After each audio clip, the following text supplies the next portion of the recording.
ఇక ఏళ్లు గడుస్తున్నా ఆ రైల్వే లైన్ పనులు మాత్రం పూర్తి కావడం లేదు. 4 దశాబ్దాలుగా పనులు జరుగుతూనే ఉన్నాయి.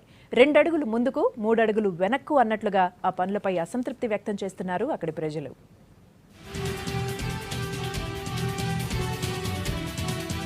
నంద్యాల ఎర్రగుంట్ల రైల్వే లైన్ పనులకు గ్రహణం వీడటం లేదు. 40 ఏళ్లుగా రైలు రాక కోసం ఎదురు చూస్తున్న ప్రజలకు నిరాశ ఎదురవుతోంది. నంద్యాల ఎర్రగుట్ల రైల్వే లైన్ నిర్మాణం పనులు నత్తనడకన సాగుతుండటంతో ఎప్పటికి పూర్తవుతుందో తెలియని పరిస్థితి ఏర్పడింది.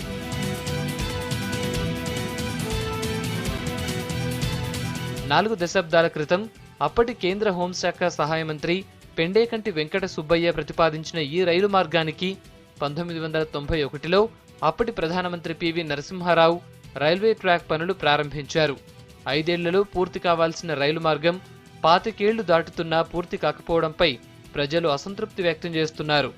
నంద్యాల ఎర్రగుంట్ల రైలు సౌకర్యము కల్పిస్తామని చెప్పేసి అప్పట్లో స్వర్గీయులు మన పెండేకంటి వెంకట సుబ్బయ్య గారు కేంద్ర హోంశాఖ సహాయ మంత్రిగా ఉన్నప్పుడు సుమారు 800 కోట్లు ఖర్చు చేసినప్పటికీ ఇప్పటికీ రైల్వే లైన్ పూర్తి కాలేదు.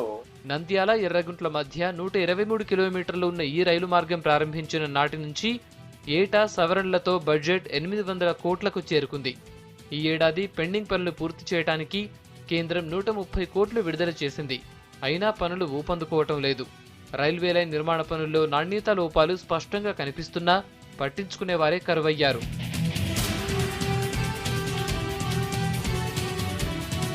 కర్నూలు జిల్లాలోని నంద్యాల రైల్వే స్టేషన్ నుంచి మద్దూరు వరకు రైలు మార్గం, వంతెనల నిర్మాణ పనులు జరుగుతున్నాయి. బనగానపల్లె మండల కేంద్రమైన సంజామలలో రైల్వే స్టేషన్, ప్లాట్ఫారాలు నిర్మిస్తున్నారు. రాతి గనులు ఎక్కువగా ఉన్న బనగానపల్లె, సంజామల ప్రాంతాల్లో ఇసుక దొరకపోవడంతో పనులు ఆలస్యంగా జరుగుతున్నాయంటున్నారు అధికారులు.